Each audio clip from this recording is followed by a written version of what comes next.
मेरे अजीज भाइयों और बहनों, हम एक बार फिर उस मुबारक महीने की दहलीज पर खड़े हैं जिसे रहमत, मग़फ़िरत और निजात का महीना कहा जाता है।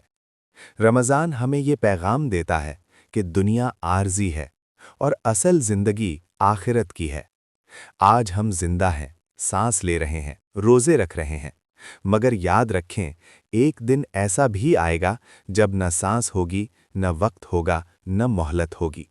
वो दिन क़यामत का दिन होगा। उस दिन हर इंसान अल्लाह के सामने अकेला खड़ा होगा। न माँ काम आएगी, न बाप, न बेटा, न दौलत, न शोहरत।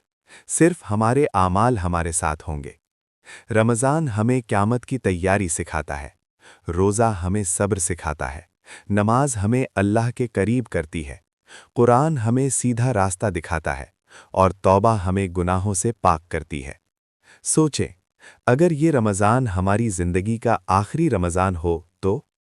अगर ये आखिरी सहरी हो, अगर ये आखिरी इफ्तार हो, क्या हम अल्लाह से राज़ी होकर जा रहे हैं? क्या हमारे दिल साफ़ हैं? क्या हमने किसी का हक तो नहीं मारा? क्या हमने किसी का दिल तो नहीं दुखाया?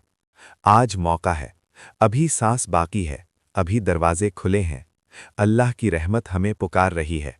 ऐ बंदो, लौट आओ, मैं तुम्हें माफ़ कर दूंगा। आओ इस रमज़ान में सच्ची तौबा करें, नमाज़ों को मजबूत करें, कुरान से रिश्ता जोड़ें और अपने अखलाक को बेहतर बनाएं, ताकि जब क़यामत के दिन हम अल्लाह के सामने खड़े हों तो शर्मिंदा ना हों, बल्कि सुरखरू हों। अल्लाह हमें ऐसा रमज़ान नसीब फरमाए जो हमारी ज़िंदगी बदल दे और हमें जन्नत के करीब कर दे। आमीन या रब्बल आलमीन।